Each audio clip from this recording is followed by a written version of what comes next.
Hello friends, जय जगन्नाथ। आपण देखुଛନ୍ତି Saanvi blog channel. मु किशन कुमार आज आपण मान नहीं आसी गोटे गाँवली स्टाइल खाद्य जहाँकि घोटा शाग, जहाँकि 5-6 प्रकार शाग को नहीं या हुए। आपण को आम आज निहाती देखू केमी घोटा शाग प्रस्तुत हुए। आउ गोटे कथा कहीदे, जदि आपण मैंने मो चैनल टी देखुंत भल लगुच ताहले निहाती भाव में आम channel T like comment subscribe करने को भूलें। आसतु जीवा घोटा शाग बनवाई प्रणाली देखा।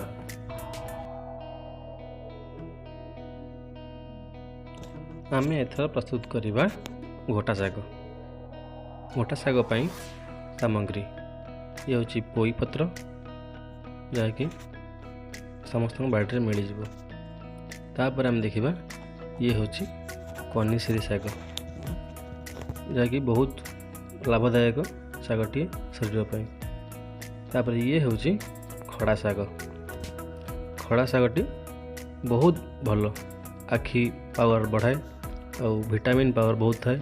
ये हूँ कखारू पत्र।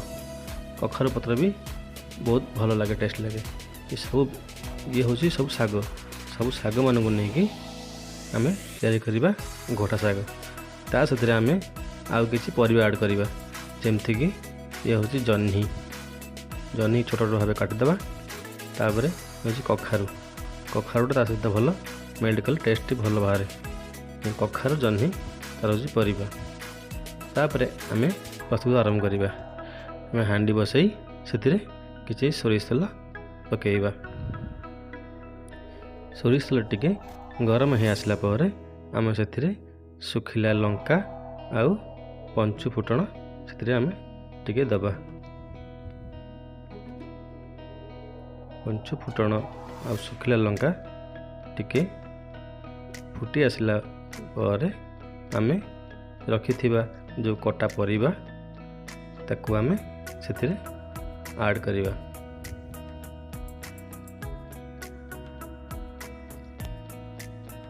ए आसला भाजी हो गला। आम एथर परिबा को से ऐड करवा।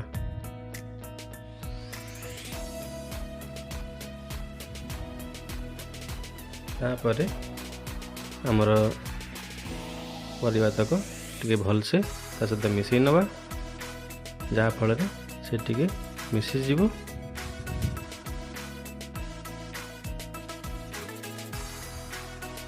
एबे आमर जो देखी जो शाग सबू ताको सब धुआ धुई करी भलसे सब सब छोट छोट करी आम पनिकी काटी दौच। जहाँकि देखिपे आम खांटी गाँ स्टाइल पनिकी चुली ये सब व्यवहार करी आम रोचु। किंतु आजिकल तो हो गला सब गैस, किंतु ये आम चुली रे बनाऊँ, कारण चुली रे बन जो खाद्य ता टेस्ट टे अलग रहे। से आम चुली रे बनाऊँ। देखा चुली रे बन खातु केमी लगुच टेस्ट। तापर से शाग तक नहीं आम से ऐड करवा। समस्त को मिसेवा। आपड़ देखिपे जो हांडी आम बसई चुली रे से हांडी रे फुल हो जाती, किंतु ये शाग क्वांटिटी अधिका। लेकिन देखु हल्का सा बॉयल हो गला पर से ऑटोमेटिक कम हो। आम एथर कौन करवा ताको भल से मिसई नवा। तापर आम से हल्का अरुआ चाउल खुद चाउल से आम ऐड करवा। आपण मैंने तो कई गाँव थिले खाई थे, गाँव में जो मैंने अच्छा, किंतु टाउन मानक ये सब मिलिया मुश्किल। आम से आउ किसी लुण ऐड करवा। लास्ट को लुण ऐड कर सारापर ताको आम टिके गुड़े नवा।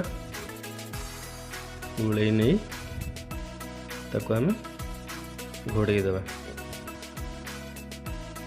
आपण मैंने जानी शाग समस्ते खाती, जमती सजना शाग हो खड़ा शाग हो समस्ते खाती, किंतु ये गोटे प्रकार शाग जहाँकि सब शाग को लेकिन ये गोटे तैयारी घोटा शाग। देखु ये बर्तमान ए कंचा लंका पड़ा। कंचा लंका पड़े टिके राग अंश आसो, कारण ए कौन मसला ऐड ना। केते विटामिन भाई पारे। तापर ये किसी समय बॉयल है 10 मिनट बॉयल हो गला पर तापर याकू घोटा जीव। देखंतु केमिति मो माँ भलसे ताकू घोटुची। से धीरे धीरे धीरे धीरे मेल्ट हे आसीबो। तापर आम ताकू भलसे घांटी साइला पर पुणी आउ टिके रखिदेबा। तापर आम कौन कर रसुण को भल भाव चोपा छड़ाई आम कुटी नवा हेमदस्तारे। कहीं आम ग्राइंडिंग ना आम कहीं आम खांटी देसी उपर आम रोसई करुचे। आम जमी गाँव स्टाइल गोटे गरीब घर लोक केमी रोसई करती से प्रणाली आम रोसई कर आपण मानक देखा। देखु पूरा घोटा शागटे होगला रेडी। तापर एक बेसी समय नहीं आ मात्र 2 मिनट ताकू टिके घांटी देकर घोड़े नवा। एबे होगला प्रस्तुत आमर घोटा शाग।